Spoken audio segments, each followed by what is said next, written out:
설명도 잘 보이시죠? 뒤에 계신 분 보이시죠? 네. 지난 시간에 그 자료 공유한 게 있어요. 식품 유통기한 설정 실험 가이드라인이라고 해가지고 파일 2개를 올렸던 것 중에 하나에서 뒷페이지에 있는 게 뭐냐면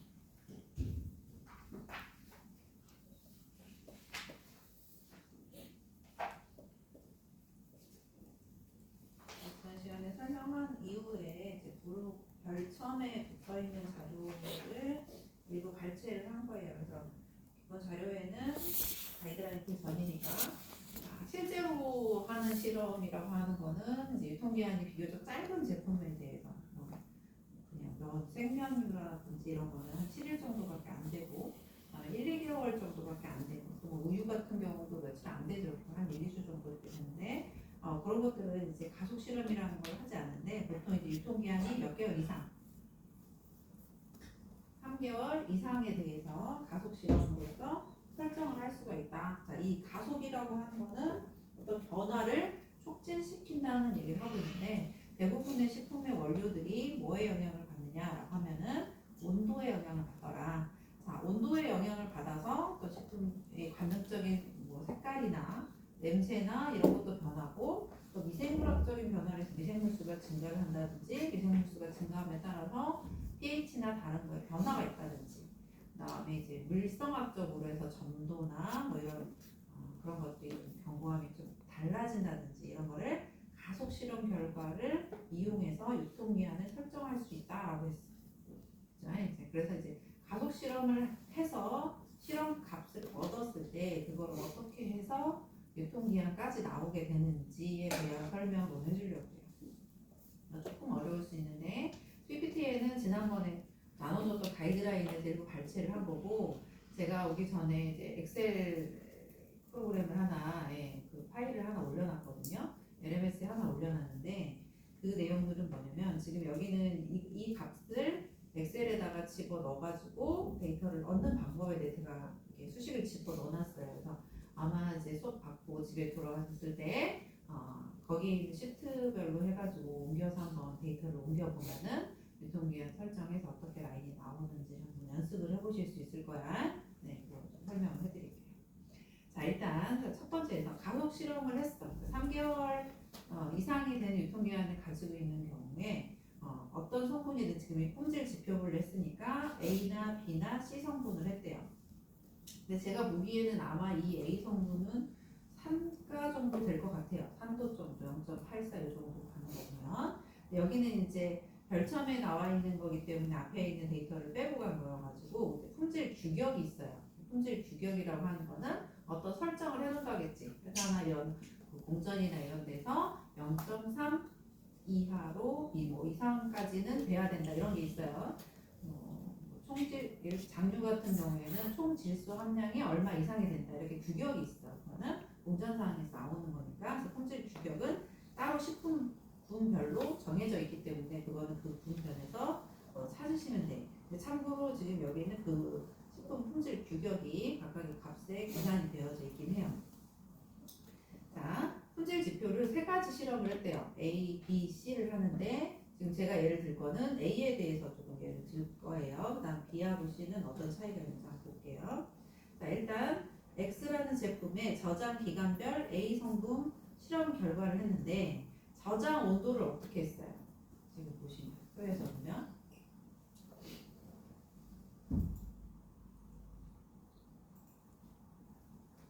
같이 가서 이해를 하셔야 돼요. 본인들이 실험을 할 게 아니니까 실험 데이터를 가지고 이제 이게 맞는지 분별이 맞는지 잘 보니까 그래. 자, 저장 온도를 25도, 35도, 45도로 했어. 자, 그럼 이 제품은 어떤 유통을 하는 제품일까요? 상온이요? 상온하고 실온의 차이점 했었죠? 상온은 보통 기준 온도가 어떻게 돼요? 25도. 실온은 35도라고 했어요. 그래서 보통 이제 지금 이 결과로 봐서는 25도를 기준으로 해가지고 10도씩 올린 가속 실험을 했기 때문에 아마 상온에서 유통되는 제품일 거예요. 그죠? 맞죠? 네, 그거 가지고 갈 거고 저장 기간을 지금 여기는 이제 실험 기간이 1개월씩 해서 6개월 이상 이렇게 한 거 보니까 가속 실험의 경우더라고 하더라도 6개월 이상의 그 유통 기한을 갖는 제품인 것 같아. 유통 기간이 6개월보다 미만인 제품을 갖다 6개월 이상 실험을 하진 않겠지. 그지? 얼마나 나오는지 봅시다. 실제로 6개월짜리인데 어떤 개선을 해가지고 이 제품군이 6개월 이상의 유통기간을 갖는 제품이라든지 아니면 새로 설정해야 되는 경우가 된다고 봅시다. 자, 그래서 25도씨에서 실험했을 때 A 성분의 변화가 처음 초기값, 저전 0일 때는 이제 시작값이에요. 이게 똑같이 0.84였어. 근데 1개월 지났을 때 25도씨에서 0.82, 35도에서 0.89, 40에서 0.80이라는 데이터를 얻었어. 지금 이 값은 3번의 실험을 해서 각각당 3번, 3회 반복을 해서 평균값만 적어놓은 거야. 그치? 한 번만 측정한 게 아니라 3개의 샘플을 측정을 해서 평균값을 적어놓은 거고 표준편차는 여기다 표를 적지 않았습니다. 자, 시험 결과가 A 성분이 있어요. 자, 엑셀 이제 보고 오신 분들은 알겠지만 제가 엑셀에다가 이 수치를 넣어놨어요. A 성분 하나만 기준으로 했을 때, 자, 보이시나요? 잘 안 보일 수 있죠. 저는 일단은 엑셀을 좀 확대해서 볼게요. 자, 제가 이제 공유드린 엑셀에는 시험 결과 A 기준, 시험 결과 B 기준, C 기준 이렇게 했는데 B하고 C는 집에 가서 한번 해보세요. 바로 안 했으니까 파일 그대로 다운 받아가지고 엑셀 하시면 돼요. 설명해 줄게요. 자, 품질 지표별 반응 속도 K를 먼저 산출을 해야 돼요. 이 내용 얘기를 할 거고, 스텝 3로 가면은 활성화 에너지를 산출을 할 거예요. 자, 활성화 에너지 산출이 끝나고 나서는 실험하지 않은 온도 구간의 반응 속도 상수를 산출할 거야. 왜냐하면 지금 얘는 실온에서 유통되는 제품, 상온에서 유통되는 제품에 대해서 유통기한 설정을 하려고 하는데 가속 실험이라고 하는 거는 온도가 25도씨보다 높게끔 설정을 해놨어. 그렇죠? 이렇게 되세요? 근데 그 상온이라고 하는 데는 몇 도에서 몇 도 기준이었어요. 25도는 그냥 디폴트 값이고 또 15도에서 25도 사이였었죠. 그죠? 그거는 가속 실험이라는 건 35도나 45도에서 실험을 했기 때문에 실제로 유통되는 그 온도대를 기준으로 해서 10도부터 30도까지를 영역을 벌려가지고 산출을 할 수가 있어. 실험은 이 온도에서 했지만 이해되세요? 네, 그 방법에 대해서 좀 얘기를 할 거고 그런 다음에 그 기준을 해가지고 유통기한을 실제적으로 산출할 때는 국내에서 지금 이제 이건 2005년, 2008년도 자료이기 때문에 온도가 많이 바뀌었을 거야. 근데 지금 지구 온난화 때문에 2024년에 만약에 조사한 기상청 자료가 있다고 하면 이 온도 계열이 좀 달라질 거예요. 그럼 그 온도 기준으로 해가지고 아마 다시 얘기를 하긴 하겠지만 이렇게 유통 일수가 조금 나와요. 거기다 이걸 곱해서 유통기한을 최종 산출하는 게 나오거든요. 실제 가속 실험을 했을 때는 6개월 실험을 했어요. 그죠?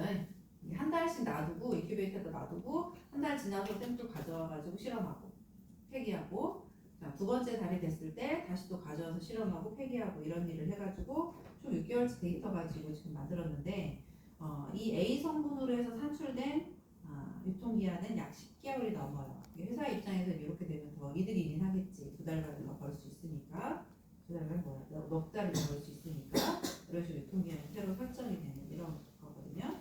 그래서 아마 집에 가서 한번 해보셔야 되는 거는 저는 이제 요거 이 성분만 B하고 C는 이렇게 넣어놔줬어. 예?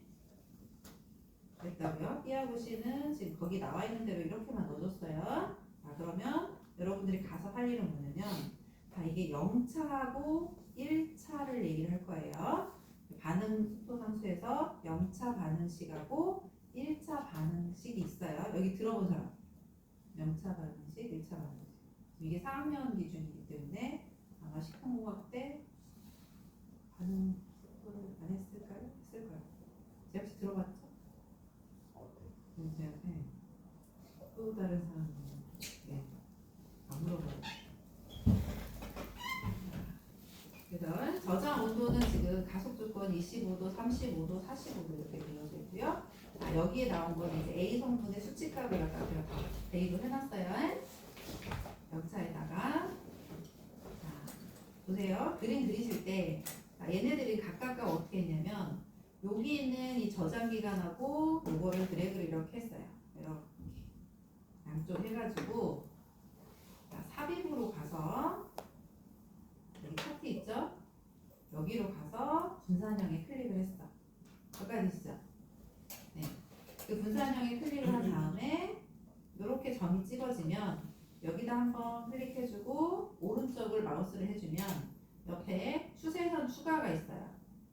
여기까지 따라가겠어요?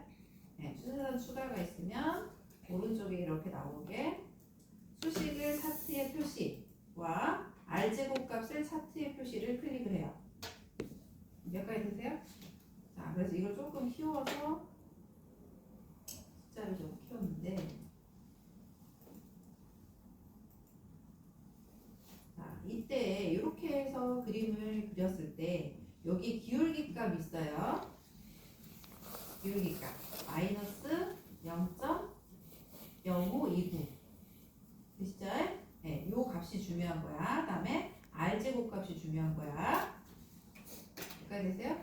자, 그래서 이렇게 그림을 그려서 각각 이름 집어넣고 뭐 넣고 한 것이 이제 첫 번째 그림이에요. 이거 지울게요.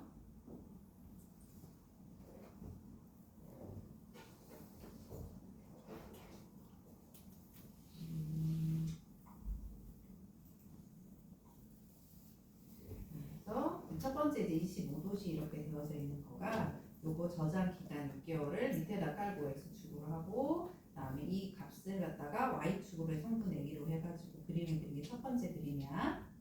여기까지 됐죠?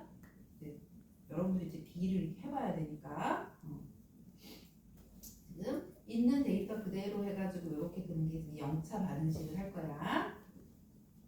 되시죠? 자, 두 번째 그림은 이제 35도시에서 같은 방법으로 해서 그래서 이게 잘 모르겠다고 여기를 딱 클릭해보면 데이터를 그대로 바꿔도 되거든요. 네. 자, 그러면은 이게 파란색으로 이렇게 나오죠? 이 영역이에요.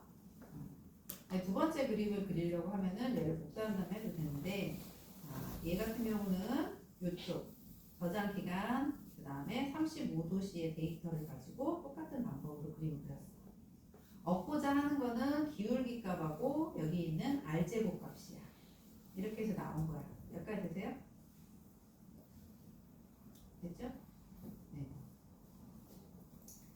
보세요. 자, 그렇게 해가지고 조금 이제 모아놓은 것이 지금 0차 반응식에서 이렇게 나온 거야. 이게 세 개가. 그죠? 이 세 개는 0차 반응식 25도, 35도, 45도의 값을 각각 그리고 각각의 추세식과 그 다음에 R제곱 값을 갖다 표시한 거야.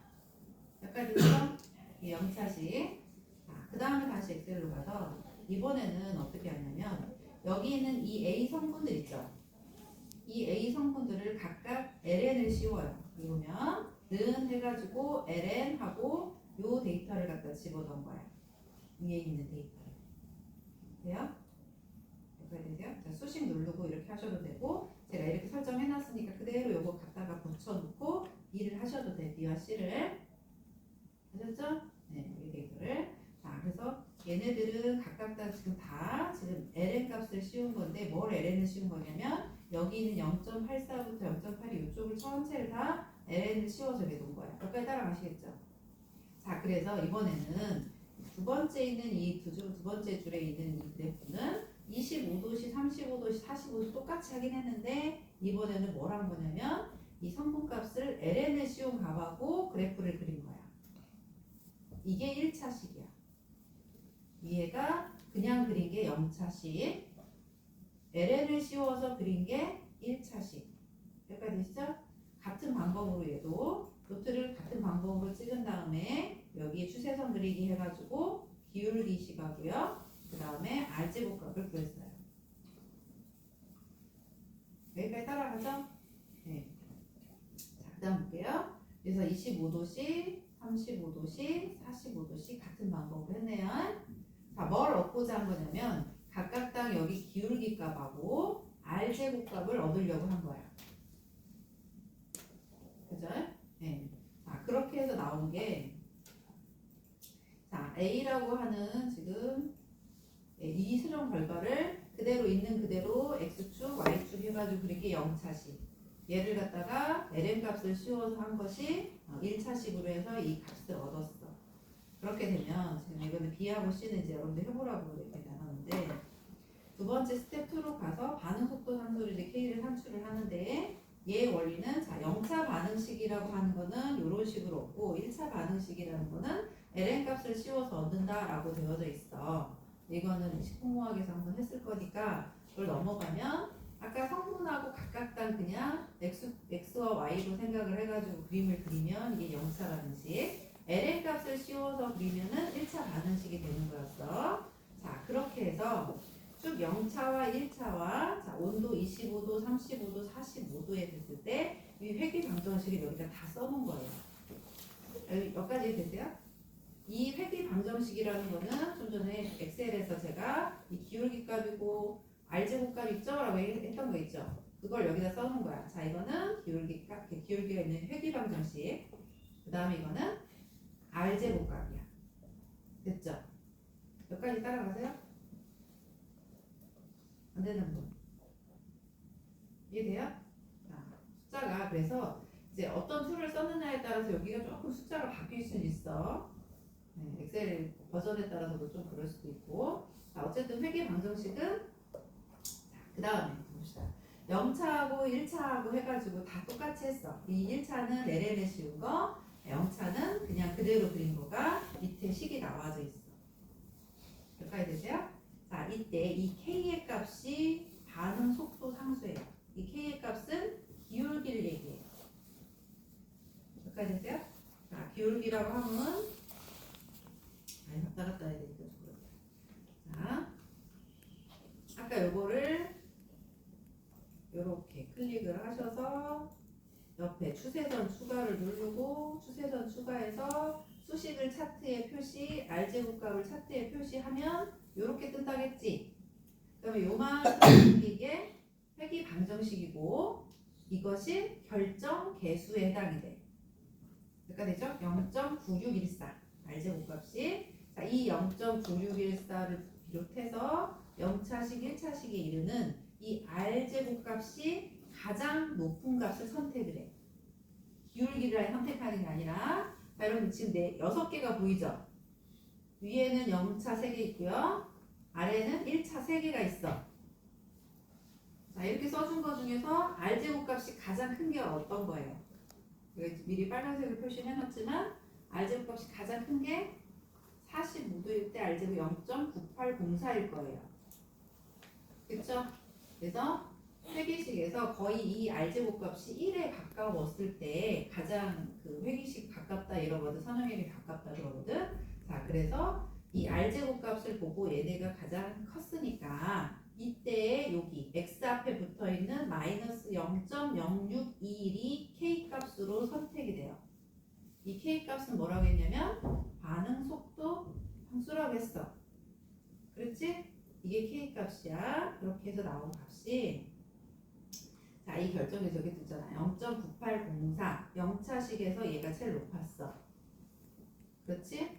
0.9614, 9754, 9804 막 해가지고 몇 가지 보니까 0.9791까지 있는데 이 6개의 값 중에 가장 큰 것이 0.9804였으므로 이 A 성분으로 구할 때는 0차식을 따라서 요 값, 즉 마이너스 0.062를 K 값으로 한다야.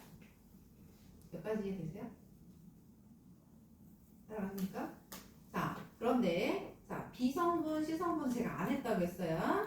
B성분, C성분도 같은 방법으로 그래프를 그려서 회귀식이 이렇게 나오는지 확인하면 돼. 지금 이 자료는 1년에 나눠줬던 가이드라인 여기에서 따온 거니까 요거 보고 하시면 되는데 자, 참고로 B하고 C하고를 여러분이 해볼 때 보면은 이 B 한번 볼까요? 0에서 1차식 이렇게 되어져 있는데 0에서 1차식 되어 있는데 결정계수가 가장 큰 값이 공교롭게도 0.972라고 하는 1차 방정식이 나왔어. 얘는 0차식에서 가장 높았어. 근데 얘는 어쩐다고? 1차식에서 나왔기 때문에 이 값은 lnk 값이야. 여기까지 되세요? 위하고 이게 0차하고 1차 차이는 ln을 씌웠느냐 안 씌웠느냐의 차이겠지. 봅시다. 그래서 공교롭게도 b하고 c는 lnk 값이 이 회귀방정식의 k 값으로 나왔어. 이걸 가지고 그림을 그리셔야 돼. 예. 일단 봅시다. 자, A하고 B하고 C가 있는데 얘네들이 지금 기울기가 마이너스로 떨어졌다는 마이너스가 된다는 건 점점점 감소하는 수치였어. A라는 성분. 자, B라는 성분도 기울기가 마이너스였기 때문에 얘는 감소하는 어떤 수치인가 봐. 그지? 자, 근데 C라고 하는 거는 기울기가 어떻게 되냐면 다 양수로 나왔지. 아마 얘는 증가하는 수치인가 봐. 이렇게 되죠? 그래서 이 그래프를 그려보고 얘가 분명히 양수라고 했는데 기울기가 떨어져서 나오는 건 자기 잘못 그린 거야. 네, 그렇게 한번 해보시라고. 자, 그래서 이렇게 0차와 1차를 그림을 그리는 것까지, 그 다음에 결정계수를 보고 결정계수가 가장 높은 거를 선택하는 것까지 했어. 여기까지가 지금 2단계 넘어간 거야. 지금 우리는 반응 속도 상수를 구했어. 되시죠? 네. 자, 반응 속도 상수를 구하면 여기다가 반응 속도 상수를 각각 K값 25도실 때, 35도실 때 이게 뭐냐면요. 앞에 있는 기울기예요. 기울기. 자, 0차식에선 요거였고 이렇게 35도실 이렇게 되고 이 성분은 뭐 이렇게 되고 이렇게 되어져 있거든요. 자, A 성분만 보면 요렇게 되는데 아까 이것이 결정계수가 가장 컸기 때문에 마이너스 0.061이 뭐 걔를 0차식을 선택하는 이유가 되는 거야. 되세요? 얘만 쓴다는 게 아니라 0차식을 선택하는 이유. 자, B 성분은 이렇게 됐다. 뭐 C 성분은 이렇게 됐다라고 얘기가 되어져 있습니다. 자, 그다음 볼게요. 이제 스텝 3로 넘어가서 활성화 에너지를 산출을 해야 되는데, 자, 앞에 데이터 가지고 활성화 그 에너지를 산출할 때 여기에 K 값이 들어가요. 그죠? 이 K 값이 가장 큰 하나를 집어넣는 게 아니라 이 가장 큰 값을 선택하는 거는 0차식을 쓸 거냐 1차식을 쓸 거냐를 선택하기 위해서 결정계수를 본 거여서 A 성분을 썼을 경우에는 얘가 0차식을 선택해서 K 값을 주는 거고 B 성분이나 C 성분 같은 경우에는 1차식이 선택됐기 때문에 1차식에 해당이 되는 각각 K 값들을 여기다 나열을 할 거예요. 그 다음에 A라고 하는 건 우리가 아레니우스 상수라고 하고 E라고 하는 거는 자연로그 위치를 얘기해 자연상수 E 값을 얘기해서 약 2.7 얼마 정도 되는 값이죠. 그래서 자연상수 E를 얘기를 하는 거고 그 다음에 EA 여기 대문자 EA가 활성화 에너지 실제로 구해야 되는 거는 여기 있는 EA 활성화 에너지를 구할 거예요. 이 식으로부터.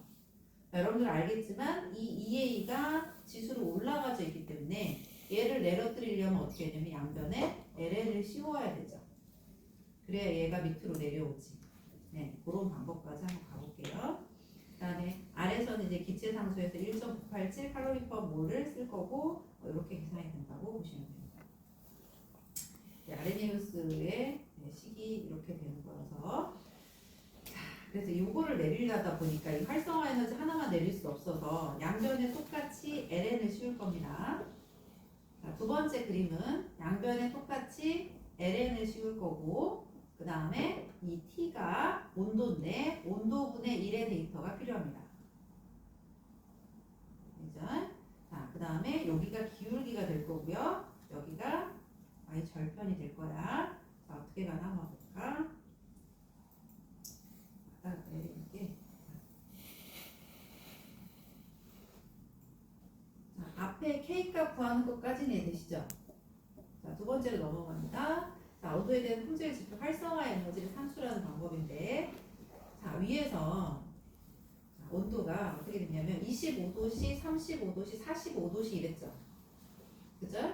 그래서 어떻게 했냐면 얘는 섭씨 온도가 아니라 절대 온도로 써야 되기 때문에 절대 온도 켈빈 온도로 바꿔줘야 돼. 그래서 각각 다 제가 여기다 넣어놨는데 273을 위에 있는 25도에다 더하고 273을 35도에다 더해서 여기다 넣어놨어. 이것도 그냥 그대로 갖다 쓰면 돼. 이때 할 때. 자, 그 다음에 T분의 1이 있어. 온도분의 1이 필요해.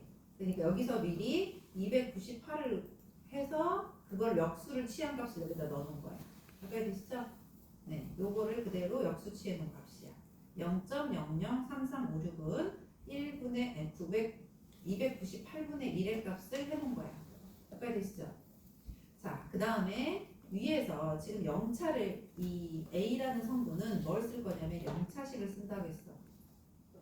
근데 만약에 여러분들이 B나 C를 할 경우에는 아마 1차식이 선택이 될 거야. 그럼 어떻게 되냐면 얘네는 두 번째 값을 갖다가 써야 되겠지. 근데 나는 이걸 어디서 가져왔냐면 위에 0차식에서 여기 나와져 있는 요거 있죠. 0.00529, 0.0582, 0.0622를 갖다 써놨어. 그지? 근데 B 성분이나 C 성분 같은 경우에는 얘네들을 선택해야 될 거야. 참고로 왜 이렇게 얘기하냐면 이게 이렇게 해서 응용돼서 시험에 나올 수 있고 지금 하는 걸 설명하는데 해석을 할 줄 알아야 되니까. 자, 그래서 여기에 슬로프라는 건 기울기를 얘기하고요. ln에다가 씌울 때 마이너스는 못 들어가요. 그래서 여기는 슬로프 안 써있긴 했지만 음수를 떼고 들어가야 돼. 아셨지? 절대값이 들어가야 돼. 여기서 들어가면 안 돼. 그래서 위에 있는 마이너스 0.529라고 되어져 있는 값에 마이너스를 떼고 이렇게 들어가요. 3개. 됐죠? 이렇게 되면은 위에는 얘네들을 각각 구하려다 보니까 그래프가 6개가 나와야 돼. 판단하려고, 기울기 따려고. 근데 얘는 두 번째 단 여기 스텝 3에서는 그래프 하나만 나오면 돼. 이 그래프라고 하는 거는 뭐냐면 자, x축이 온도분의 1이야. t분의 1로 되어져 있고 y축이 여기에다가 ln 값을 씌울 거야. 자, 여기 기울기 있었잖아. k에다가 ln 값을 씌워야 돼. 그러면 만약에 1차식으로 한다면 두 번 ln이 씌워지겠죠. 여기 한 번 구해냈는데 그거에 또 ln이 또 씌워지겠죠. 자, 그래서 ln k 값을 구해야 되니까 얘도 여기에 있는 값을 즉 슬로프에다가 B36 이제 이 25도씨에서의 K 값이잖아요. 네, 그걸 갖다가 집어 넣어가지고 이렇게 만들어놨어요. 되시죠? 네. 그래서 그 세 개 가지고 지금 어떻게 그림을 그렸냐면 이렇게 클릭해보면 여기 세 개하고 여기 세 개하고를 이렇게 드래그를 해요. 그런 다음에 삽입으로 가서 마찬가지로 분산형으로 이렇게 가요. 네? 분산형으로 이렇게 가서 그림을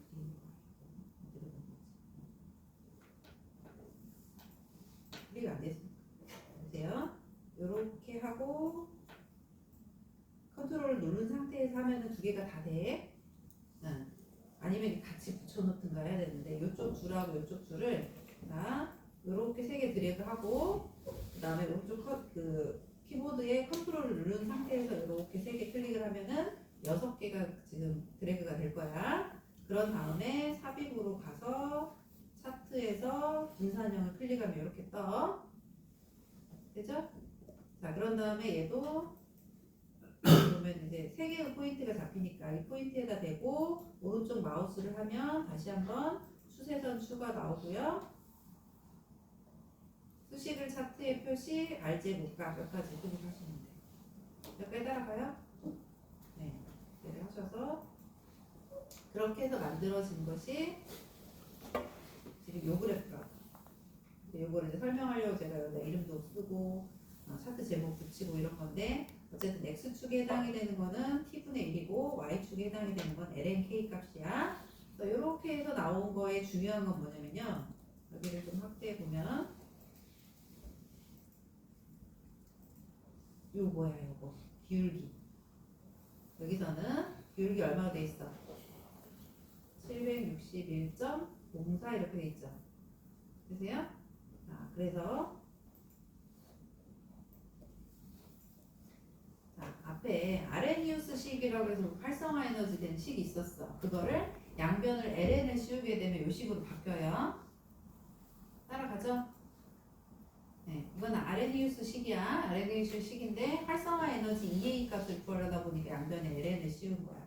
양변에 LN을 씌워가지고 요걸 맞췄으니까 결국 EA분의 R이라고 하는 요거, 그게 EA분의 R분의 EA라고 하는 이 값이 761.04가 나온 거야.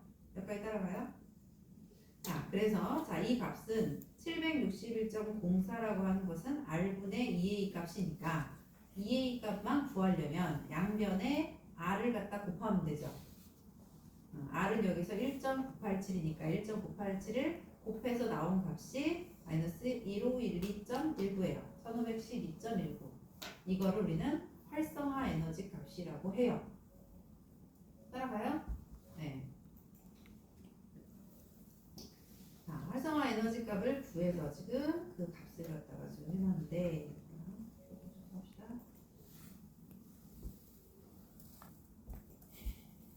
아레니우스 식하고 여기까지 제가 무슨 말을 하는지 아시겠나요? 활성화 에너지를 구하는 것까지 지금 갔어요. 온도분의 1의 데이터와 LNK의 값이 필요하다. 이때 LNK 값을 구할 때 K의 값은 어디서 구하냐? 위에서 요 기울기 값으로 구할 건데 A의 성분은 영차 반응식이 선택이 됐으므로 영차 반응식이 이 세 개의 K 값을 쓸 거고 B의 경우에서는 1차 반응식이 선택됐기 때문에 요 세 개의 값으로 K의 값을 쓸 거예요.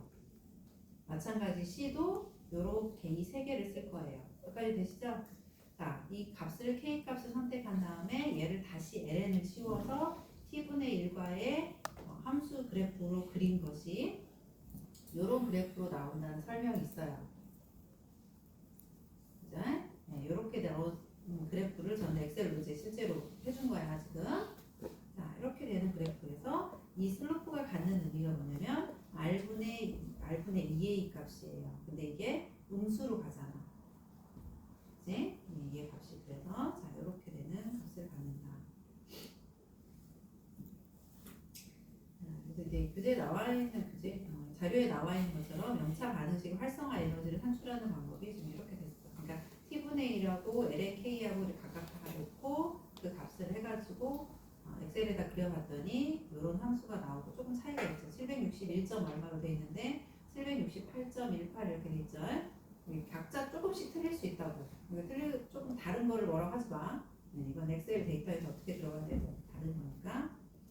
그래서 여기는 이제 미리서 온도 값을 아마 소수 6개짜리에서 끊어서 들어갔으니까 그렇게 들어간 거고 저 같은 경우는 그냥 바로 T분의 1로 해가지고 그 값으로 바로 이용했기 때문에 차이가 날 수는 있어.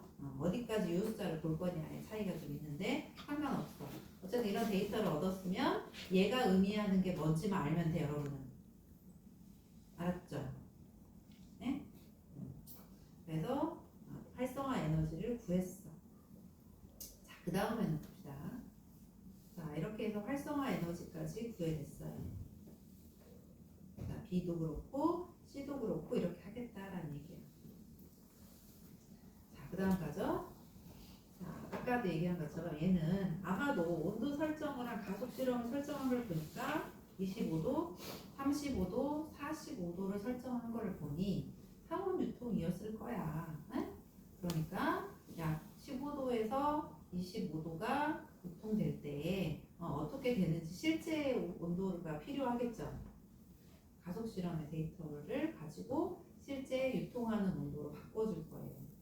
자, 그래서 이걸 바꾸기 위해서는 우리나라 1년 유통 온도를 모두 반영한 것이 아니므로 조금 얘기가 나와져 있어. 자, 그래서 평균 온도를 기상청 자료, 이게 2007년도 자료야. 2008년도 지금 자료로 만들어졌으니까 아마 2007년도 자료를 썼다. 근데 2024년이니까 아마 많이 바뀌었겠지. 실제로는 많이 바뀌었을 거예요. 자료가 업데이트가 안 돼 있기 때문에 이걸 사용할게요. 자, 이렇게 해서 보니까 1월부터 12월까지 평균, 그러니까 상온이라고 하는 온도를 산출해 보니까 이렇게 되더래. 응? 이건 그냥 자료 갖다 쓰는 거라서 우리가 계산을 할 필요는 없어. 10도시에는 며칠 이렇게 됐대. 이거는 주어질 거야. 자, 그래서 이제 이거 계산 좀 잘하고.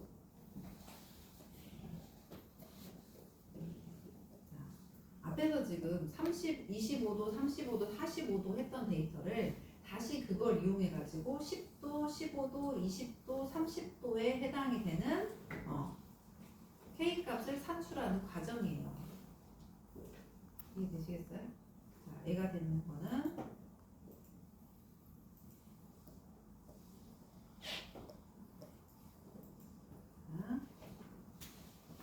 자, 여기까지 되시죠? 여기 값에서 중요한 거는 뭐냐면 여기 761점 이렇게 되어져 있는 이 값이 중요하네. 그치? 이 식이 중요한 거야. 이 식을 이용해서 지금 EA 값은 그렇다고 쳐. 근데 이거는 가속 실험을 한 거잖아. 그래서 실제 유통되는 10도부터 30까지의 데이터를 난 다시 산출할 거야. 이때 사용되는 식은 얘예요. LNK라고 하는 요 식이에요. 얘를 갖다 써먹지 않고. 되시죠? 자, 얘를 갖다 쓸 거라서 그 식이 지금 여기는 숫자가 조금 바뀌어가지고 그러지만 768.18 곱하기 뭐 이렇게 돼 있죠? 예, 요 식에다가 대입을 한 거야. 요 식에다 대입을 할 건데 뭘 대입을 하냐면요. 온도를 갖다가 이게 봐 10도는 273 더하기 10이니까 283이지. 절대 온도. 즉 절대 온도를 10도부터 30도까지 온도 켈빈 값을 구해. 그 다음에 그거를 다시 어떻게 역수를 취해야 돼. 그죠? 10도부터 30도까지를 한 거야. 여기까지 있어? 자, 그 다음에 LNK 값을 구하기 위해서 어떻게 했냐면요. 위에 이 식에다가 자, 마이너스 761.04 곱하기 x 마이너스 0.3814라고 하는 이 식에 이 x의 자리에다가 각각 이 온도의 값을 집어넣은 식이에요. 이해되세요? 자, N56이라고 하는 건 요 값이에요. 그 다음도 N57번 요거 집어넣은 거고, 그 다음에 요거 집어넣은 거고, 그 다음에 이렇게 집어넣어서 LNK 값을 계산해낸 거야. 자, LNK 값 계산하니까 이거 거꾸로 가야 돼. LNK 값이 필요한 게 아니라 저는 K 값이 필요해요 라고 하니까 다시 2로 올려준 거죠. 변상수 올려준 거여서 EXP 함수 써가지고 요걸 올려줬네요.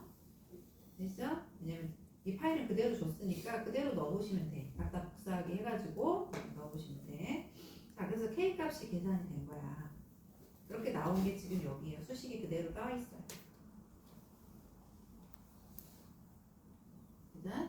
참고사항은 얘는 4개의 값이고요. 저는 5개 했어요. 온도 하나 더 집어넣어서 했어요. 10도, 15, 20, 25, 30 했고요. 얘는 25도가 빠져 있어요. 설명을 위해서 5개 값 포인트 넣은 거예요. 자, 그 다음 갑시다. 자, 실제로 이제 유통기한을 산출하려고 하는데, 자, 이때 사용되는 10도, 15도, 20도, 25도, 30도 이렇게 돼가지고 각각당 데이터를 보면 이 온도에서는 약 5개월, 이 온도에서는 1개월, 2개월, 2개월, 2개월 해서 합계 12개월이래요. 얘가 5 더하기 1 더하기 2 더하기 2 더하기 2 해가지고 12개월 한 거예요. 누적 일수야. 그 다음에 이게 365일. 반응 속도 상수 이거는요. 앞에서 이 K값 구한 거 있죠? 여기 그 K값이 반응 속도 상수예요. 그대로 갖다가 옮겨 붙였어요. 자, 그 다음에 연간 변화량이라고 하는 거는 얘네 둘을 곱해요. A와 B를 곱해가지고 여기다 쓰네요. 이게 나온 대로 쭉 해서 소수점 값이 좀 다르니까 약간씩 차이가 있어요. 그래서 무게를 한 게 여기는 0.60이라고 되어 있는데 제가 계산한 건 0.63이 나왔어. 그 차이가 조금 있는 거야. 그대로 갖다 썼기 때문에 여기 따라가시면 돼요.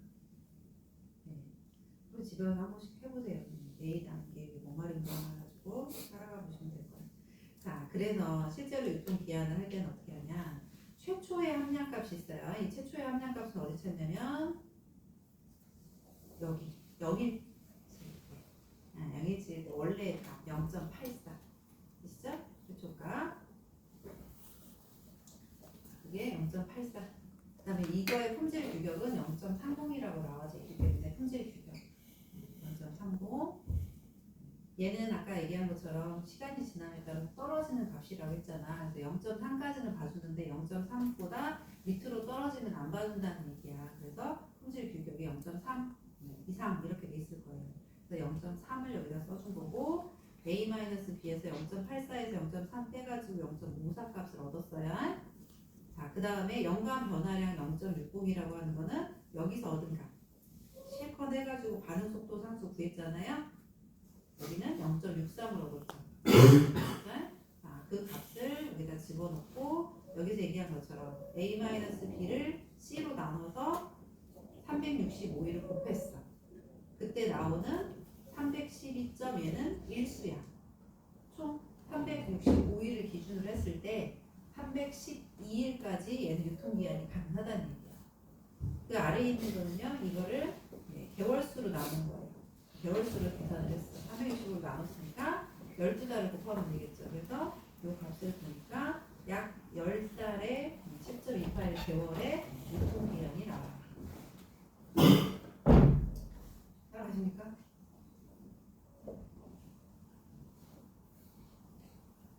할 수 있겠어? 이걸 B하고 C하고를 한번 해보세요. 그래서 제가 데이터를 이렇게 주어도 해석을 할 수 있겠죠? 다시 한번 정리 한번 할게요. 자, 가속 실험은 언제 한다? 네? 유통기한이 3개월 이상짜리를 구하기 위해서 그렇다. 유통기한 7일짜리, 2주짜리 구하려고 하진 않는다. 자, 가속 실험을 하다 보니까 실제 온도하고 좀 차이가 날 거다. 유통하는 온도하고 실제 유통하는 온도가 상온이냐 실온이냐 냉장이냐 냉동이냐에 따라서 기준 온도가 다 다르게 나타났다. 그러고 보니까 얘네들은 25도씨를 디폴트 값을 해서 35도, 45도로 설정하는 것이 아마도 상온 유통의 값일 거다.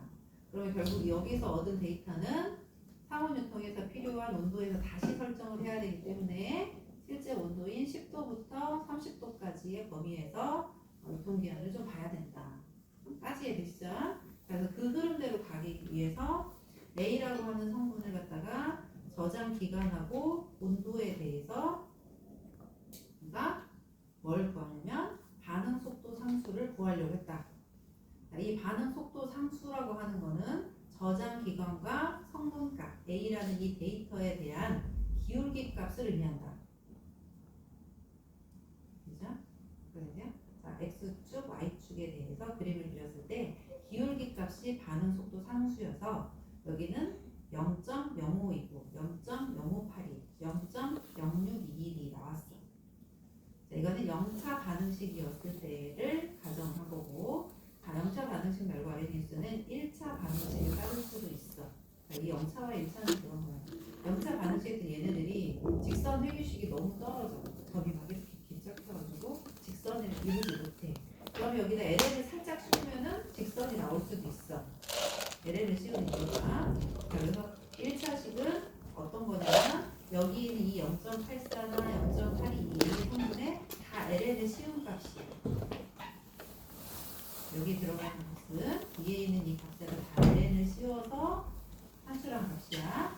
그 값하고 저장 기간에 대해서 한 번 더 그래프를 그려서 이때의 기울기 값에 해당이 되는 0.0766, 0.0877, 0.0952가 반응 속도 상수에 해당해. 살짝 아시겠죠? 기울기 값이 뭐다? K 값이다. 일단 기울기 값이. 자, K 값을 구했으면 이제 K 값을 그런 식으로 해서 구했으면 그 다음에 얘네들을 이용해 가지고 여기는 이제 그거 설명의 일부니까 결정 개수에 가는 이 결정 개수 가장 높은 값으로 0차일지 1차일지를 선택한다고 했고, 0차에서 선택된 값의 K 값, 그다음에 1차 시기 선택된 K 값들을 나열을 한다. 자, 그래서 우리가 알고 있는 아레니우스 반응식을 이용해 가지고 아레니우스 반응식이 이렇게 됐다. 자, 여기 이제 이 K 값을 집어넣은 거고 구하려고 하는 거는 활성화 에너지 가지고 우리가 얘기를 한다. 근데 이 활성화 에너지가 지수로 올라가져 있으니 편의상 양변에 LN 값을 씌워서 이 값을 밑으로 내려줬다. 되시죠? 그랬더니 3분의 1이 x의 역할을, lnk가 y축의 역할을 해가지고 기울기 값에 활성화 에너지가 들어가져 있다. 그랬다, 그죠? 네. 그런 얘기까지고, 그다음에 이때 t는 섭씨의 온도를 절대 온도로 바꿔줘야 되기 때문에 모든 값을 273을 더해서 다시 써야 된다. 그래서 모든 온도의 값에 273을 더한 다음에 그걸 역수의 값을 씌우게 되면 아마 0.00 얼마 이렇게 나올 거야. 그거하고 LNK 값을 가지고 그래프를 그렸을 때 기울기 그 기울기 값에 뭐가 먹고 있냐면 활성화 에너지가 들어가져 있다. 그지? 그럼 활성화 에너지를 구하기 위해서는 지상수가 R 값을 곱해야 되고 여기서는 1.987이 R 상수야. 그래서 그걸 곱해가지고 활성화 에너지를 계산해 놓는다. 그죠? 여기까지 되세요? 네, 이런 내용까지 됐습니다. 자, 활성화 에너지까지 다 했어. 근데 여기서의 성분은 이래요. 너는 이제 A 성분만 해가지고 했잖아. 네? 근데 이제 B 성분도 하고 C 성분도 해가지고 여기까지 갔어. 그래놓고 데이터 보면은 온도에 대한 얘기가 좀 나오고요. A 성분 해가지고 온도 10도부터 30도까지 그 값을 이용해서 다 이게 다 구했네요. 자, B 성분도 같은 방법으로 해서 구하고 C 성분도 같은 방법으로 해서 구했어요. 자, 그런 다음에 이 A 성분의 연간 변화량 산출을 해가지고 유통기한을 설정을 하는 것까지 우리가 해봤어. 그랬더니 여기는 329.29가 나왔어. 이 값을 이용했을 때, 자, B 성분으로 했을 때는요 459.7이 나와요. 좀 작죠? 그러니까 더 길지. 얘가 더 길지. 그 다음에 C 성분으로 했더니 636.50이 나왔어. 똑같은 방법으로 한 거야 얘는. 근데 이렇게 세 개의 값을 갖다가 지표를 해보니까 어떤 A는 329일 나오고 B는 459일 나오고 C는 636일 나온 거야. 그치? 회사 입장에서는 얘가 제일 유리하긴 하겠지. 근데 세 가지 실험을 해가지고 제출을 할 때 식약처에서는 야 A는 이렇게 됐으니까 제일 작은 값으로 해 이런다고. 그래서 살짝 데이터를 감추고 B나 C로 해가지고 좀 늘리는 경우도 있어. 하나는 부족하거든. 그래서 A를 지우고 이렇게 하면은 며칠까지 되냐면 459일까지는 되잖아. 이렇게 하는 것도 있어. 그냥 깜빡으로. 자, 그런 다음에 근데 이제 세 개의 데이터 다 보여주면은 뭐라고 하냐면 야 10개월 만에 이런다고 10.83개월 즉 329.29일이 적합해 라고 하는데 자 이거에다가 앞에서 이 안전계수 기억나세요? 네, 불확실성. 야, 실험자에 따라 좀 다를 수 있잖아. 너 이거 100% 믿을 수 있어? 라고 따져본다고.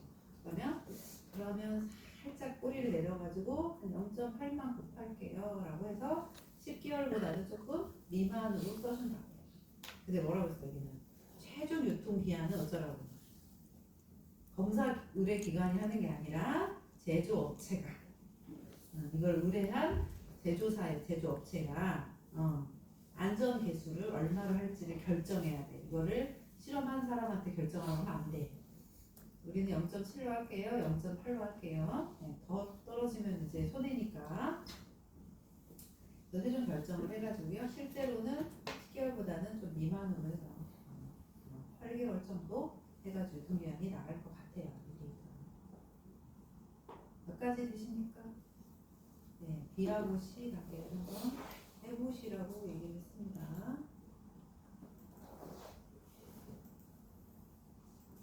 아이디어를 보시고 잘 이해가 안 되면은 다시 한번 질문하세요. 해보면 재밌을 거예요. 유통기한을 아무도 가르쳐주는 데가 없어가지고 한번 해봤어. 이거 지금 어디를 해야 되냐면요. 계속 지금 여러 가지 있긴 한데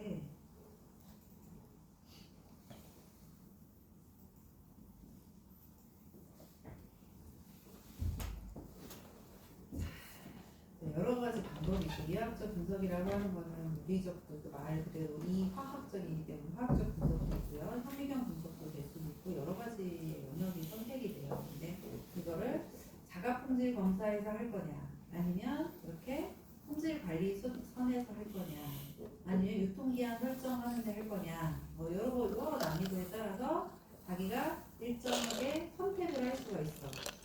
자기네 회사에서. 그런 경우 중에 문제의 해당이죠. 왜 그러는 얘기는 아니에요. 이런 것들이 있다. 여기 페이지는 그냥 보세요. 그다음에 물리적 성질에서는 뭐 물리적 성질 모양, 크기, 기계적 성질에는 뭐 어쩌고, 열 성질에는 비열, 열용량 아마 들어보셨을 거예요. 열 전도도 이거는 식품 공정상에서 많이 하는 그런 얘기고요. 전기적 성질, 광학적 성질까지는 우리는 다루진 않죠. 근데 이 광학적 성질 중에서 투과도나 흡수성, 이런 색도 이런 것들의 원리를 이용해서 일부 품질 관리를 합니다. 네, 그래서 그런 얘기가 좀 나와요. 자, 일반적으로 그냥 우리가 선별을 한다고 하죠. 크기를 선별하는 경우에는 각각의 크기에 따라서 좀 다릅니다. 세포의 크기는 어쩌고, 망상국은 어쩌고, 식품의 크기는 상대적으로 분자보다는 굉장히 크기 때문에, 자, 이 크기에 따라서 이 실험의 난이도가 조금 달라진다라는 얘기야. 어떤 거는 그냥 크기가 큰 거는 그냥 색깔로도 눈으로도 볼 수 있고, 레올로지라고 하는 물성학적으로 기계를 측정해서 점도나 이런 걸 측정할 수 있지만, 이게 단위가 굉장히 작은 미리자가 되게 되면은 이런 걸 할 수가 없다라는 얘기야. 크기에 따라서도 이렇게 품질 관리 차원에서도 방법적으로 선택하는 게 달라질 수 있다. 자, 그 다음에 이제 물질의 특성상 우리가 식품을 다루긴 하지만 이게 입자가 어떻게 물에 현탁이 되어져 있느냐, 아니면 아주 다 녹았느냐, 아니면 녹지 않고 그냥 혼합물의 상태냐에 따라서 이 얘기가 좀 달라지죠. 그러니까 콜로이드 입자라고 하는 건 뭐냐면 얘가 녹아져 있는 용액 상태인 것처럼 보이지만 이렇게 빛을 보였을 때 좀 이게 빛이 산란되는 정도가 다른 거를 우리가 콜로이드 입자라고 해요. 현탁액이라고 하는 표현을 쓰고요. 이거는 불용성인 거하고 좀 달라요. 현탁액은 뭐 좀 아지랭이처럼 이렇게 피는 것 같은 게 현탁액이야. 뭐 그런 얘기입니다. 완전히 통과하지는 여러 가지는 통과하지만 단토가 이 입자의 구성 성분을 통과하는 이런 입자의 차이가 있다.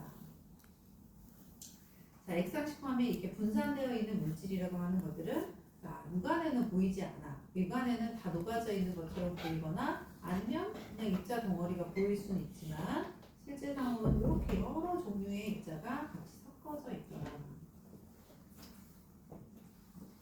그래서 이번 시간에는 어떤 걸 하려고 하냐면요, 물성에 대해서 측정을 해보려고 해요. 물성을 여기는 레올로지라고 하는 표현을 써요. 리올로지, 레올로지, 물성을 할 건데, 크게 이제 물성의 용어 중에는 지금 대표적인 게 한 6가지를 줄인 거예요. 이거 말고도 좀 여러 가지가 있는데, 품질 관리나 식품 쪽 하는 저기에서 나오는 용어들. 일단 첫 번째 뭐라고 돼 있어? 점도가 있죠. 점도. 네, 점도는 주로 점도를 얘기를 할 때는 고체 식품을 하진 않아요. 점도는. 그래서 이게 액체 흐름에 대한 저항을 얘기한다. 그다음에 점도하고 다르게 점조성이 있어요. 점조성. 이거는 점조성이라고 하는 거는 약간 시간의 개념이 조금 들어갈 거예요. 그래서 유동성과 변형에 관련된 성질이라 해서 점조성이라는 말이 나올 거예요. 그다음에 가소성. 외부의 힘에 의해서 변형된 물체가 외부의 힘을 제거해도 원래 상태로 되돌아가지 못하는 성질. 가소성. 한번 딱 때리면 모양이 변한 대로 그냥 있는 거예요. 플라스틱 젤리처럼 그런 거예요. 탄성이라는 거예요. 탄성. 젤리처럼 떨어뜨리면 통통통 튀는 탄성. 외부의 흠에 의해서 변형된 물체가 외부의 힘을 뺐을 경우에 다시 원래 상태로 되돌아가는 성질. 젤리 생각하시면 돼요. 젤리를 위해서 손으로 누른 다음에 손을 떼면 다시 얘가 복원이 되죠. 네, 그런 것들이 탄성. 다음에 그 다음 5번째 건 점탄성이 있어요. 탄성하고 좀 차이가 있는데 이거는 점성의 유동성과 탄성의 변형이 동시에 일어나는 거. 어떤 것들이 있을까? 이거 점탄성을 가지고 있어요. 탄성은 젤리 같은 경우고 점도라고 하는 건 케찹 이런 종류 예를 들면 되는데, 점탄성이라고 하는 거는 약간 뻥 같은 경우 뭐 이런 것들. 그다음에 텍스처라고 하는 거는요. 텍스처는 이제 우리가 과자나 어떤 뭐 요구르트나 이런 것들의 이제 그 조직감을 측정하는 방법이 있는데, 물리적인 경고인 거야. 내가 과자를 입안에다 넣었어. 입에 넣었어. 그럼 어떻게 되죠?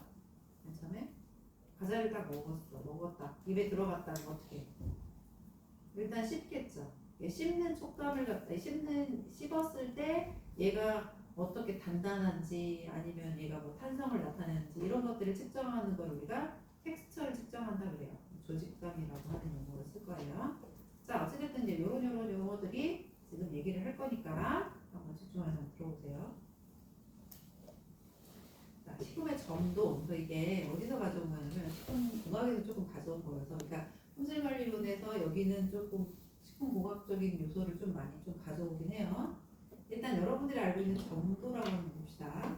점도는 유체의 힘을 가할 때 그 힘에 대한 유체의 흐름의 저항력으로 정의된다. 좀 어렵게 얘기가 되어져 있는데 점도라는 거를 한번 이제 상상을 해볼게요. 자, 오른쪽에 있는 이 그림이 있어요. 가장 일반적인 건데 자, 여기가 종이가 이렇게 있다고 칩시다. 내가 이 힘을 위에서 이렇게 밀게 되면 종이가 어떻게 되죠? 이렇게 미끄러지죠. 그죠? 고체의 경우에는 고정돼 있기 때문에 이렇게 미인 만큼 힘을 받은 만큼 이렇게 밀려나가. 이때 이렇게 밀려나갈 때 이렇게 밀려나가는 힘을 뭐라고 하냐면 전단 응력이라고 해요. 전단 응력이 여기 보면 shear 스트레스라고 되어 있죠? 약어로 여기가 뭐라고 하냐면 T처럼 생겼는데 그리스 문자니까 타우예요. 타우라는 문자인데 여기는 단위 면적당 작용하는 힘이야. F는 MA가 아니라 F를 뭘로 나왔냐면 단위 면적으로 나눴어. 자, 이 종이가 요만큼의 면적을 가지고 있고 힘을 눌렀기 때문에 얘가 밀려나가는데 받는 응력이야. 버티는 힘이라고 생각하면 돼. 전단 응력. 자, 근데 이제 아래쪽에 있는 그림 한번 보세요. 자, 위에 있는 이 그림하고 아래쪽에 있는 그림은 이게 평행사변처럼 된 거가 어떻게 되면 힘을 이렇게 받았는데 얘가 바닥에 고정된 게 아니라 우리가 흐르는 액체라고 생각하는 거야. 밑에 아래에 있는 그림은. 그래서 이 액체라고 생각했을 때 이 어떤 이 액체의 흐름은 요거의 표현하고는 좀 다르게 뭐라고 쓰냐면 여기에 각속도에 해당이 되는 여기에 도트를 하나 더 붙여요. 속도를 가지고 얘기를 하는데 여기에 도트를 하나 더 붙였어. 점을 하나 더 붙여줬어. 이게 액체에서는 그렇게 설명돼. 봅시다. 우리가 국제 표준 단위라고 해서 SI 유닛은 배웠을 거야. 나중에 4학년 설명된 거였기 때문에. 자, 타우라고 하는 거는 뭐라고? 전단 응력이다. 전단 응력은 파스칼이라고 하는 압력의 단위로 쓴다. 다시 한번 파스칼이라고 하는 거는 뉴턴 퍼 미터 제곱이다. 즉 단위 면적당 작용하는 힘을 얘기한다. 맞죠? 전단 능력은 뭐라고? 압력이라고. 되시죠? 자, 압력의 단위는 뉴턴 퍼 미터, 이거는 뭐 단위 한선에서 얘기한 거여가지고 결국 파스칼의 단위는 킬로그램 퍼 미터 곱하기 세트의 제곱이에요. 이거는 공학을 배웠든지 단위 한선을 배우신 분은 아실 거야. 자, 그 다음에 여기 이제 감마로 되어져 있는 요거는요. 요거는 어떤 책은 감마로 되어 있고 어떤 데는 뭐 유로 되어 있고 어떤 데는 속도로 되어 있고 하는데 이 감마의 표시는 어쨌든 여기에는 이 길이 있죠. 여기 보시면 이 y가 하나의 길이에 해당이 되는데 얼만큼 떨어져 있어서 힘을 받느냐에 따라서 이 높이에 따라서 힘을 받는 정도가 다르다는 얘기야. 그래서 나타내니까 dv dy라고 해서 높이의 차이에 따른 속도를 얘기합니다. 이렇게. 그래서 미터 퍼 세컨은 속도를 얘기하는 거잖아. 그치? 속도는 속도인데 뭐에 따른? 길이에 따른. 얼마만큼 여기서 이렇게 느느냐 아니면 여기서 느느냐. 높이에 따라서 달라지는 그거를 얘기하는 게 지금 감마를 얘기하는 거고 서로 m이 이제 미터가 약분이 되다 보니까 표시는 세크분의 1이에요. 시간분의 1로 되죠. 얘 단위는 시간분의 1로 됐어. 이거는 이제 기본적으로 그냥 전단 능력이나 이런 것들에 대한 거는 식품공학 책에 있는 내용대로 그냥 한 거예요. 점도 얘기하다 보니까 실질적으로 점도라고 하는 건 유예요. 타우는 점도가 아니야. 타우는 뭐라고 했어? 전단 능력이랬지. 그지? 전단 능력이고 이 감마라고 하는 거는 시간분의 1이야. 그지? 그러니까 됐어? 자, 그럼 점도는 어떻게 구하냐면 타우를 요 시간분의 1은 감마로 나눌 거야. 그럼 감마로 나누니까 거꾸로 시간분의 1이 거꾸로 분모가 되니까 시간이 갖다 곱해지겠지. 여기까지 되세요? 이해가 되세요? 자, 저기 얘기한 것처럼 타우라고 하는 단위는 어떻게 된다고요? 얘는 파스칼을 갖는다 했고 파스칼의 단위는 킬로그램 한 다음에 어쩜 됐어? 단위 제곱미터 단위 합하겠으니까 미터 세트 제곱이 됐었어. 그렇지? 자, 근데 값만 어떻게 된다고? 단위가 시간분의 1이라고 한다겠죠? 그치? 그러면 이 점도라고 하는 게 지금 이게 뮤예요. 네, 점도로 얘기하는 이 뮤라고 하는 값은 이 타우라고 하는 값하고 감마라고 하는 걸로 나눈다 했지.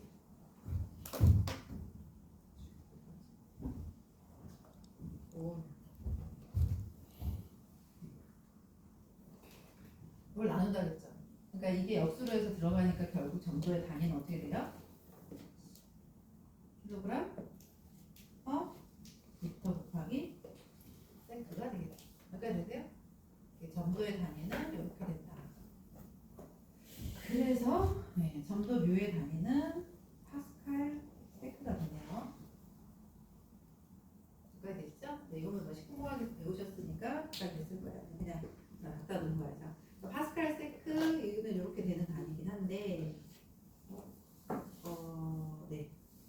자, 그 다음에 이게 1P라고 되어져 있는 게 있어요. 이거 뭐라고 있는지 아세요? 1P?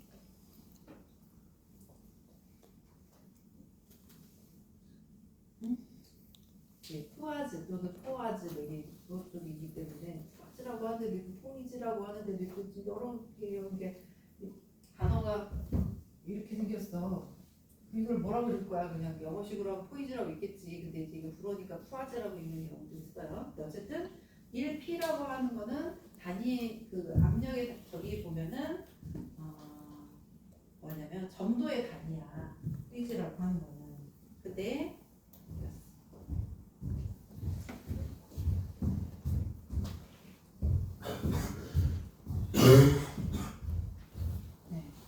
뭔가 풍어를 읽으려고 해도 단위를 알아야지 점도계를 읽을 수 있으니까 지금 조금 디테일하게 지금 설명이 들어가는데 자 1P라고 하는 거는 뭐라고 읽는다고? 얘는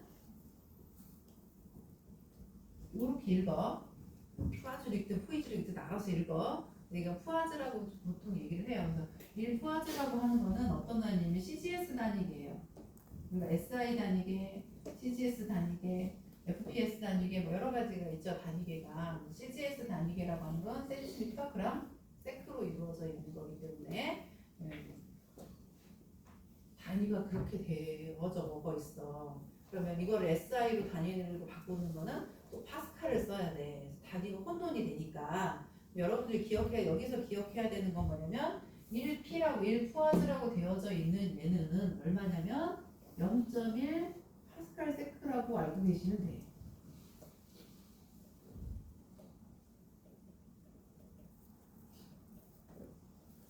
보세요. 얘는 SI 단위계고요. 얘는 CGS 단위계. 단위계가 달라서 그래. 자, 그 다음에 또 하나. 얘는 단위가 좀 있잖아요. 우리가 식품에서 이 압력을 주는 점도를 단위할 때는 그렇게 세지 않아. 일기압 주고 막 이렇게 쏟아지게 하진 않아. 예? 이 압력의 흐름이 푸아즈까지 가지도 않고 이렇게 가. 이걸 뭐라고 할게요? C로 붙이면 센티푸아즈에 해당이 돼요. 여기까지 되요? 자, 그래서 1cm라고 하는 건 우리가 센티미터 하면 100을 얘기를 하는 거잖아. 그러다 보니까 1000cm푸아즈가 1 파스칼 세크가 돼요. 맞죠? 맞아요? 네. 요거가 100이 돼야지만 1P가 되네. 그치? 센티니까. 그래서 1000이 돼야지만 1 파스칼 세크가 되네. 요건 알아야지 파스칼로 환산이 될 거 아니야. 센티푸아즈는 실제로 이렇게까지 크게 가지 않고 점도를 표시할 때는 뭐 3cp0 이렇게 돼. 근데 이 cp를 왜 쓰냐면 센티푸아즈로 왜 쓰냐면 물의 점도가 1cp야. 다시 물의 점도가 얼마라고? 1 센티푸아즈라고. 그래서 CP를 알아야 돼. 1000CP는 1 파스칼 세크야. 여기까지 되시죠? 이건 점도의 단위예요. 그래 설명을 했어. 그 다음에 여기 있는 이 감마라고 하는 거에 점이 안 찍혀져 있는 거는 고체상에서도 통하는 거예요. 전단 능력이라고 하는 게. 근데 여기가 떠 있어. 액체나 기체처럼 이게 떠 있어. 떠 있으면 얘가 흘러가는 거하고 이 흘러가는 게 물의 저항도 받겠지만 이 자체의 저항도 받는단 말이야. 그래서 저항 양쪽에 이 타우 값이 이쪽으로 하는 거 반대로 일어나는 것들이 이게 속도의 차이가 일어날 수 있어서 구분하기 위해서 여기다 점을 찍어요. 여기까지 되시죠? 자, 그래서 이런 내용까지 간다. 이게 그냥 기본 설명이에요. 점선 계수가 그렇게 됩니다. 점도는 U예요. 점도는 어떻게 구한다? 전단 능력을 각속도로 나눠줍니다. 네? 그렇게 하시면 돼요. 좀 이제 미리 하고 갔으면 좋은데 이제 어디까지 아는지 모르니까 제가 좀 설명 좀 점도에 대한 설명을 좀 넣었어. 조금만 더 할게요. 30분까지 수업이니까 10분까지 하는데 10분 안에 끝내면 되지? 자, 뉴턴 유체와 비뉴턴 유체의 비교를 한번 봅시다. 그래서 우리가 점도 설명을 할 때 아마 식품공학이나 공학에서도 배우셨을 텐데 뉴턴 유체라고 하는 거는 우리가 그냥 이게 나중에 유체 흐름에서 배울 거예요. 물이 흘러가는 것처럼 하는 게 뉴턴 유체야. 물이나 뭐 예를 들어서 그냥 점성이 거의 없는 것들을 가는 것들을 뉴턴이언 유체라고 하는데 조금 달라져요. 여러 가지 분류해서 식품 중에서는 케찹 같은 성질을 가지고 있는 것들도 있고 어떤 거는 꿀 같은 성질을 가지고 있는 것도 있죠. 우리가 상상을 해볼게요. 꿀이라고 하는 거하고 케찹이라고 하는 거하고 그냥 물이라고 하는 거 아니면 술이라고 하는 걸 한번 상상해 보세요. 제가 이렇게 쪼르륵 따른다고 했을 때 어떻게 흘러가는 좀 차이가 있겠죠. 자, 꿀이라고 하는 거는 맨 처음에는 흘러가지 않아서 어떻게 하냐면 일정 기간 힘을 줘서 짜내야지만 툭 하고 쫙 빠지죠. 이해되세요? 그 다음에 또 뭐 있지? 케찹 같은 건 어때요? 케찹도 처음에는 잘 안 움직이려고 하다가 밀어지는 힘에 의해서 쫙 해서 따라간단 말이야. 이거를 모르는 사람은 그냥 표면 장력에 생각하는데 그거 아니야. 그 점도 때문에 일어나는 일들이야. 자, 그래서 봅시다. 자, 빙햄 유체라는 빙햄 플라스틱이라고 한대요. 어떤 데는 빙검, 빙햄이라는데 얘도 그냥 빙햄이라고 할게. 빙햄 플라스틱. 다음에 섀도우 플라스틱. 다음에 뉴터니언 플루이드, 딜라탄트 플루이드. 4가지 종류로 설명을 해요. 점도에 대해서 얘기합니다. 이 얘기를 왜 하냐면요. 나중에 기계를 다루려고 해도 이걸 선택을 해야 되더라고. 기계 설정 값인데 기계를 다루려고 하더라도 어떤 유체인지를 우리가 설정을 해서 읽어줘야 되더라고. 알아야지. 자, 그 뉴턴 유체와 비뉴턴 유체를 비교합시다. 자, 뉴턴 유체라고 하는 건 여기서 요거 하나예요. 요거. 자, 어떤 관계를 갖냐면 전단 속도라고 하는 게 우리가 감마라고 표현을 했었고요. 전단 능력은 우리가 타우라고 했었지. 그치? 자, 전단 속도 이렇게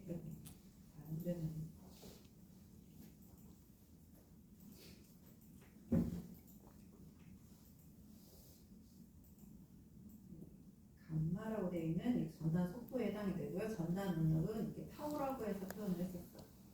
타우와 전단 속도의 관계로 해서 요걸로 나눈 값을 우리가 점도라고 하는 표현을 썼어. 그냥 우리가 동적 점도. 점도도 2가지가 있는데 하나가 다이나믹 점도해서 이제 이 나타내는 물값이고요. 이걸 동점도라고 해가지고 다시 또 이제 요거를 밀도로 나눈 값이 있어요. 뒤에 가서 할 거예요. 이게 점조성과 비슷한 개념이거든요. 어쨌든 지금 여기서는 뭘 할 거냐면 자, Y축에 대한 전단 능력 타우고요. 전단 속도는 감마라고 해가지고 이제 시간의 1에 해당이 되는 값이에요. 자, 뉴턴이언 값이라고 하는 거는 이렇게 직선의 관계를 하죠. 얘하고 비례식을 갖는다라는 얘기야.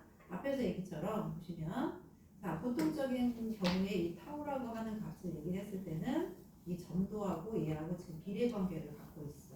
이 값이 일정할 거야. 다시 이 값이 일정하다라고 해서 점성 계수가 지금 여기다 누구겠죠? 이 U 값이 일정하게 나오는 게 증가하는 개념으로 나오면 이렇게 뉴턴이온 값이라고 얘기를 해요.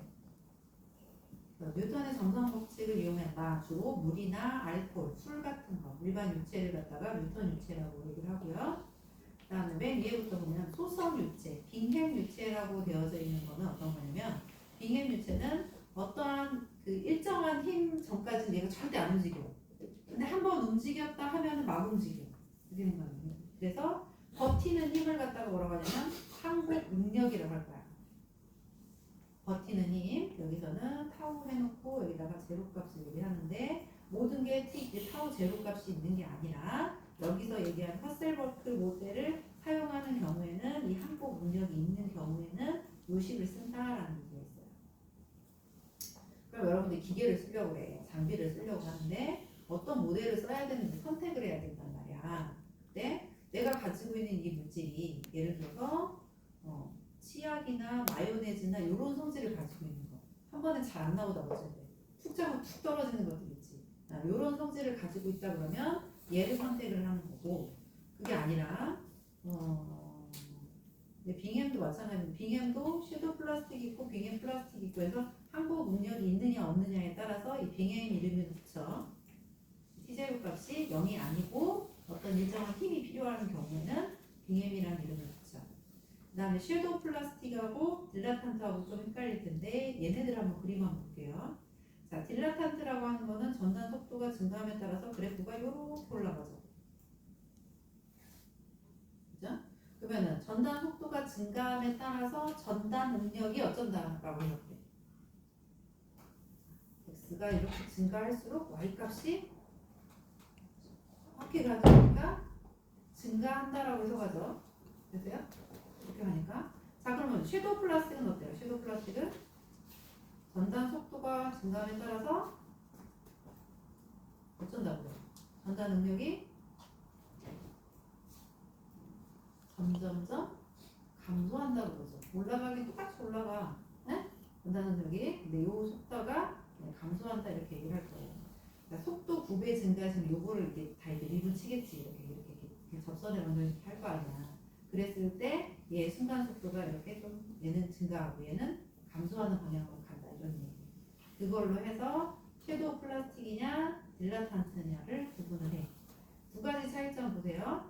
가소성 유체 또는 섀도우 플라스틱이라고 하는 거는 속도 9배 증가 시 점도가 감소한다. 주로 콜로이드용에 고분자 유해. 예를 들면 그런 거 있죠. 슬라임 만들려고 뭐 식초물 타고 안 만들어봤어?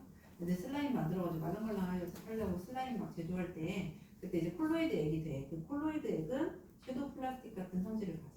근데 딜라탄트는 구분하면 어떤 거냐면 우리가 밀가루 반죽 생각을 해요. 자, 밀가루에다가 물을 막 넣고요. 막 휘저었어요. 그때는 좀 잘 움직여. 근데 이게 막 치대면 어떻게 돼? 수제비가 안 될 때. 치대면 점점 뭐가 단단해지지. 글루텐이 물을 먹으면서 점도가 점점점 어떻게 되냐면 버티는 힘이 막 빡빡해지는 거야. 그런 경우가 딜라탄트예요. 이해되세요? 딜라탄트는 어쩐다고? 밀가루 반죽 생각하면 돼. 밀가루 반죽. 빵 반죽. 그럼 잘 나오겠지? 그래서 선택을 하기를. 자, 이거는 이제 점도계를 측정할 때 보세요. 비스코시티 모델이잖아요. 여기서 내가 어떤 걸 이용해서 이걸 점도를 선택할 거냐 라고 해서 자기가 설정을 해줘야 돼. 근데 이 이론을 모르면 이제 모르겠지. 자, 허셀버크하고 빙원 플라스틱이 있어. 허셀버크라고 하는 거는 여기도 얘기한 것처럼 타우 제로 값이 필요해. 항복 능력이 필요한데 이 모델식을 따를 때 우리 허셀버크라고 얘기를 할 거고, 빙원 플라스틱이라고 하는 이 직선의 식을 할 경우에는 항복 능력이 필요하긴 하지만 어쩐다고 얘는 아니고 요거의 값으로 또 다르게 갈 거예요. 그건 약간 지수가 조금 값이 달라요. 그 둘 중에 하나를 선택해서 넣으면 돼. 그 다음에 파워로가 있어. 파워 법칙이라고 해서 이 파워로는 항복 능력이 없어. 파워로에 해당이 되는 거는 주로 섀도우 플라스틱이나 딜라탄트야. 앞에서 얘기한 뉴턴 유체를 따르지 않는 유체 중에서 항복 능력이 없는 이 두 가지는 뭘 쓴다? 파워 모델로 선택하면 되고, 항복 응력을 따르는 거는 콧대를 가리키거나 아니면 목에도 똑같을 하면 된다라는 거. 용어 설명하면요, 점조지수라고 하는 게 있어요. 점조지수. 점조지수는 뒤에서 다시 얘기하겠지만 시간에 따른 얘가 얼마만큼 이동했느냐를 점조지수로 구할 거예요. 그다음에 흐름 거동지수라는 용어가 쓸 거고 항복 응력, 전단 속도까지 해서 이런 용어들이 나올 거예요. 되시죠? 네, 그런 용어까지 해가지고 다음 시간에 이거 선택하는 거를 한번 해볼게요. 오늘 여기까지 합시다.